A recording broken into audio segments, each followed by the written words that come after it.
জাতিগত শংসাপত্র জাল করে আশাকর্মীর চাকরি, পাল্টা অভিযোগ জেলা শাসকের কাছে চাকরি প্রার্থীর। ঘটনাটি ঘটেছে উত্তর 24 পরগনার বসিরহাটের হিঙ্গলগঞ্জ ব্লকের স্যান্ডেলের বিল গ্রাম পঞ্চায়েতের কনকনগর গ্রামের উত্তরপাড়ায়। উত্তর 24 পরগনার বসিরহাটের হিঙ্গলগঞ্জ ব্লকের স্যান্ডেলের বিল গ্রাম পঞ্চায়েতের কনকনগর গ্রামের উত্তরপাড়ার বাসিন্দা দীপালি মাইতি। 2023 সালের 24শে মার্চ একটি বিজ্ঞপ্তি জারি হয় আশাকর্মী নিয়োগের জন্য। সেখানে এসটি সিটের জন্য সংরক্ষিত আসন। সেখানে দীপালি মাইতির বাবা চিত্তরঞ্জন মাইতি জন্মসূত্রে জেনারেল কাস্ট। তারপর দেখা যায় এই দীপালি মাইতি জাতিগত শংসাপত্র জাল করে ওই আশাকর্মীর পদে নিয়োগ পেয়েছেন বলে অভিযোগ এবং তিনি বহাল তবিয়তে চাকরি করছেন এমনটাও অভিযোগ। কিন্তু ওই গ্রামে একই জায়গায় থাকা পাপিয়া মণ্ডল দাবি করেন যে মাইতিরা জেনারেল কাস্ট। সেখানে কি করে এসসি পদে নিযুক্ত হলেন এই নিয়ে একাধিক প্রশ্ন তুলে আইনের দ্বারস্থ হয়েছেন তিনি। ইতিমধ্যেই উত্তর 24 পরগনার জেলা শাসক শরৎ কুমার দ্বিবেদী এবং বসিরহাট মহকুমা শাসক আশিস কুমার হিঙ্গলগঞ্জের বিডিওর কাছে লিখিতভাবে অভিযোগ জানিয়েছেন তিনি। দীপালি মাইতি কি করে আশাকর্মীর পদে একজন জেনারেল কাস্ট হওয়া সত্ত্বেও এসসি পদে নিয়োগ পেলেন সেই নিয়ে প্রশ্ন তুলেছেন তিনি। পাপিয়া মণ্ডল বলেন, উপযুক্ত তদন্ত করে দেখুক প্রশাসন। সত্যিকরের এসসি জাতিগত শংসাপত্র থাকা সত্ত্বেও তিনি চাকরি পাননি। এই দাবিতে জেলা প্রশাসনের দ্বারস্থ হয়েছেন পাপিয়া মণ্ডল। অভিযোগ যে পরীক্ষাটা হয়েছিল কিন্তু অ্যাকচুয়ালি সিট ছিল আশাকর্মীর সিট, আশাকর্মীতে এসসি সিট ছিল, উনি তো এসসি নন, তাহলে কি করে এই চাকরিটা নিয়োগ হলো না?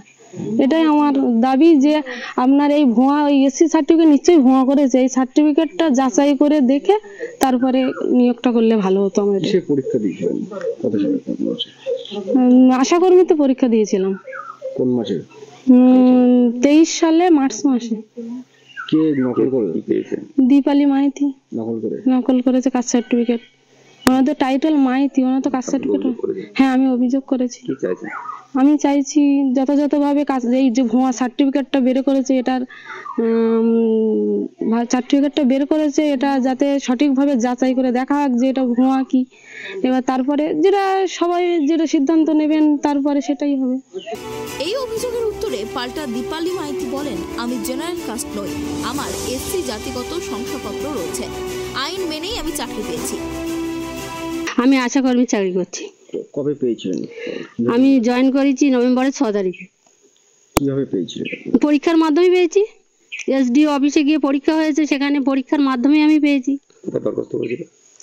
দরখাস্ত বলতে মানে বিজ্ঞপ্তি পেয়েছিলাম, ওই বিডিও অফিস থেকে নিয়েছিলাম, আমরা ফর্মটা নিয়েছিলাম।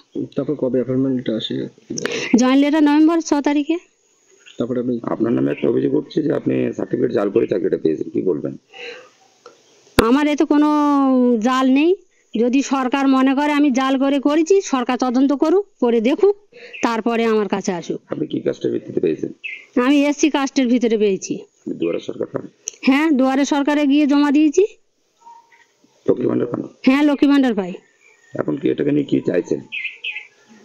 আপনার নামে যে অভিযোগটা হচ্ছে এসসি সার্টিফিকেটের জাল, তদন্ত করে দেখুক, যদি আমি জাল করে থাকি তা আমাকে বাদ দেওয়া হবে। তাহলে অভিযোগ কি ভুয়ো, নাকি জাতিগত শংসাপত্র জাল করে চাকরি পেয়েছেন, নাকি এর পিছনে অন্য কোনো বড় চক্র কাজ করছে? পুরো বিষয়টি নিয়ে তদন্ত শুরু করেছে জেলা প্রশাসন। বসিরহাট থেকে সিরাজুল মিশ্রের রিপোর্ট, ট্রাইব টিভি।